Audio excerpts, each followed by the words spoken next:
La enfermedad de Parkinson es una patología que involucra la muerte de las neuronas de un área particular del cerebro llamada sustancia nigra, cuya función es el control de los movimientos voluntarios. Muchos estudios han mostrado que la enfermedad de Parkinson se desencadena por problemas mitocondriales. Las mitocondrias son básicamente el motor de las células donde se consume el combustible de los alimentos para generar energía química.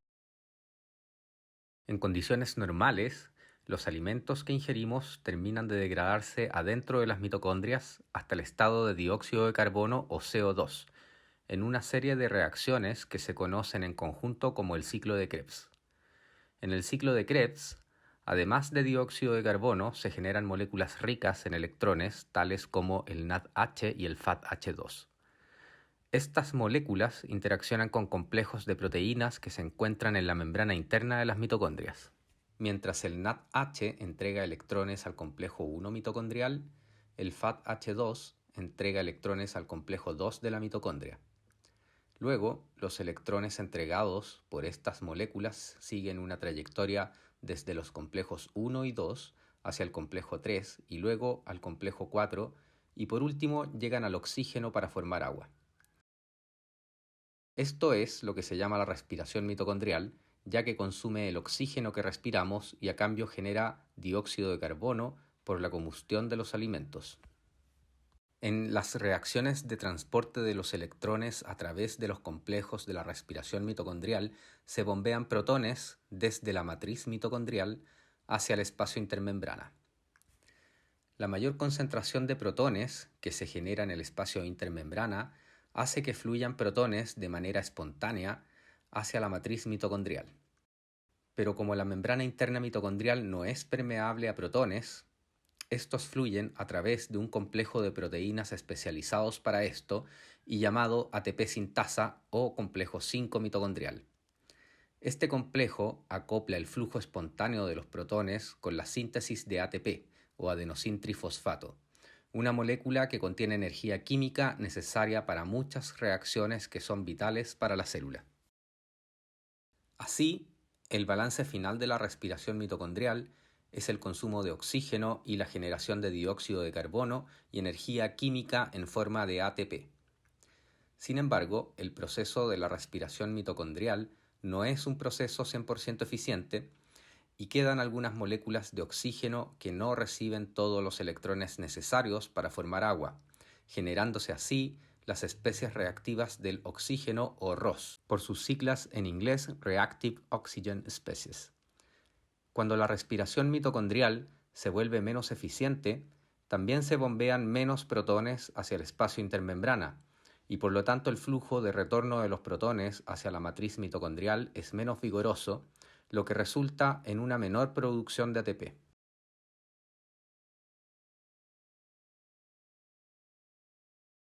En el espacio intermembrana existen proteínas sensoras de la concentración de protones y cuando detectan una baja en la concentración de protones en este compartimento se quedan insertadas en la membrana externa. Esto genera una señal que le indica a la célula que la mitocondria ya no está funcionando bien. Con esta señal, la mitocondria es llevada hacia los lisosomas, que son organelos que degradan todo lo que ya no funciona bien en una célula para así reciclar las materias primas y poder reutilizarlas. Las neuronas de la sustancia nigra son especialmente demandantes de energía en forma de ATP.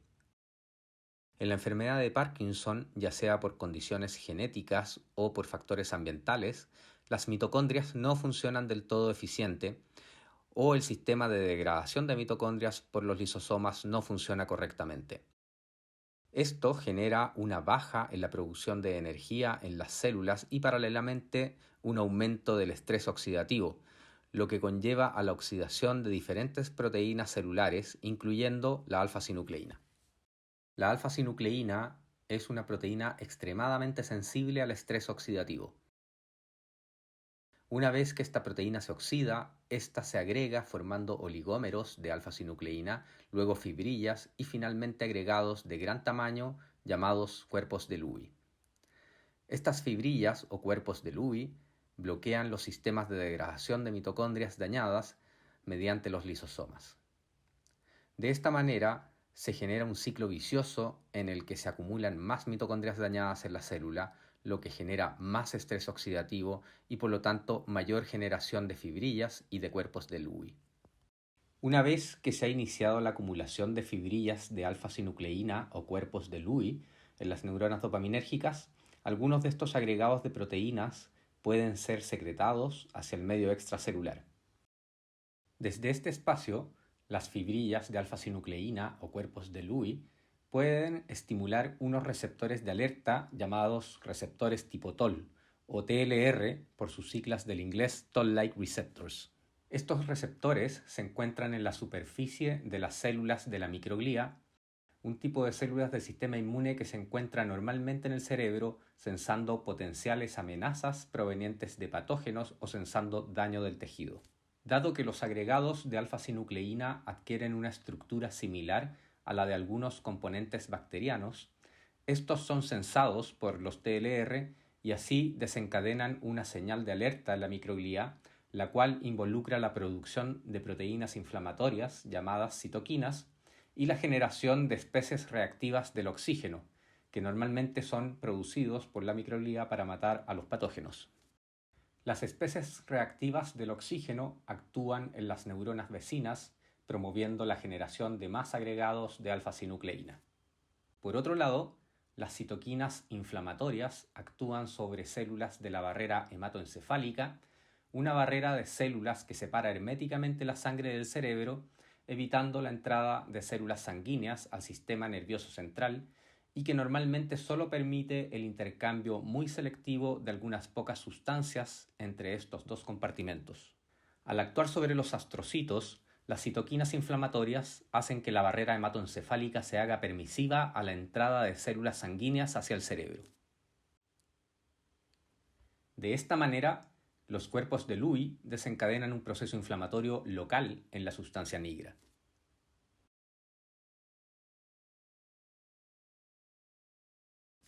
A lo largo de nuestras vidas, operan mecanismos por los cuales el sistema inmune aprende a reconocer los componentes propios y así evitar las respuestas inflamatorias contra estas moléculas, impidiendo el desarrollo de autoinmunidad. Sin embargo, en el caso de los cuerpos de Lewy y fibrillas de alfa-sinucleína, la oxidación y agregación hacen que se pierda la identidad estructural de la alfa-sinucleína y por lo tanto el sistema inmune reconoce a estos agregados como algo ajeno a nuestro organismo. Con respecto a esto, existe un tipo de células centinelas del sistema inmune llamadas células dendríticas, cuyo papel es capturar moléculas de los diferentes tejidos del organismo para transportarlas luego a órganos especializados donde muestran estas moléculas a los linfocitos del sistema inmune. Los cuerpos de Lewy y fibrillas de alfa-sinucleína estimulan los receptores tipo Toll en las células dendríticas que infiltran el cerebro, desencadenando señales que alertan a las células dendríticas como si se tratara de alguna bacteria o virus. Además, estos agregados de alfa-sinucleína son capturados por las células dendríticas y procesados hasta ser cortados en pequeños fragmentos que son alojados sobre moléculas especializadas llamadas complejo mayor de histocompatibilidad o MHC. Existen MHC de clase 1 y de clase 2, los cuales son especializados en mostrar fragmentos de moléculas a dos tipos diferentes de linfocitos.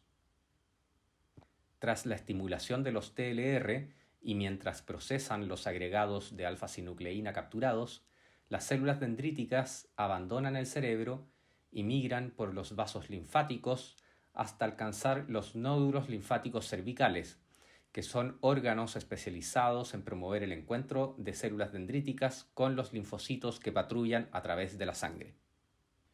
Una vez que llegan a los nódulos linfáticos cervicales, las células dendríticas presentan los fragmentos derivados de la alfa-sinucleína patogénica en la superficie celular alojados sobre las moléculas de MHC.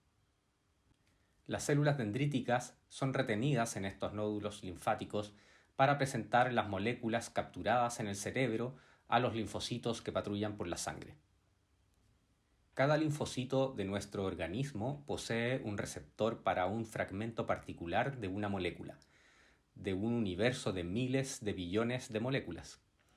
Estos receptores de células T se llaman TCR por el inglés T-cell receptor. Cuando aparecen linfocitos que reconocen específicamente los fragmentos derivados de la alfa-sinucleína patogénica en la superficie de las células dendríticas, estos se activan y proliferan. Además, dado que los TLR de las células dendríticas fueron estimulados por los agregados de alfa-sinucleína en el cerebro, estas células secretan citoquinas inflamatorias que hacen que los linfocitos T adquieran características funcionales inflamatorias. Una vez activados, los linfocitos T dejan el nódulo linfático y migran por la sangre hasta el sitio de la inflamación, el cerebro en este caso. Dado que la barrera hematoencefálica se ha hecho permisiva por el ambiente inflamatorio inicial, los linfocitos T pueden infiltrar libremente en el parénquima del cerebro. De manera similar a las células dendríticas, las neuronas que contienen formas patogénicas de la alfa-sinucleína presentan fragmentos de estas moléculas en su superficie celular. Al ser reconocidos estos complejos moleculares en la superficie de las neuronas por los linfocitos TCD8, estos liberan vesículas que contienen moléculas tóxicas sobre las neuronas enfermas, promoviendo directamente la muerte neuronal. Por otro lado, de manera similar a lo que ocurre en células dendríticas, las formas patogénicas de la alfa-sinucleína son capturadas, procesadas y presentadas sobre moléculas de MHC clase II por la microglía. Al reconocer la presencia de complejos de MHC clase II con fragmentos derivados de la alfa-sinucleína patogénica, los linfocitos TCD4 son estimulados a producir citoquinas linfocitarias que actúan directamente sobre la microglía. De esta manera, la microglía es inducida a producir altos niveles de citoquinas inflamatorias y especies reactivas del oxígeno. La producción de altos niveles de citoquinas inflamatorias y otras moléculas neurotóxicas producidas por la microglía activada promueve directamente la muerte de neuronas circundantes. Por otro lado, las especies reactivas del oxígeno producidas por la activación vigorosa de la microglía promueve más generación de formas patogénicas de la alfa-sinucleína en las neuronas que aún viven. La generación de más cuerpos de Lewy y fibrillas de alfa-sinucleína cierran el ciclo de un círculo vicioso entre la inflamación y la muerte neuronal, donde los linfocitos T son el motor de este proceso.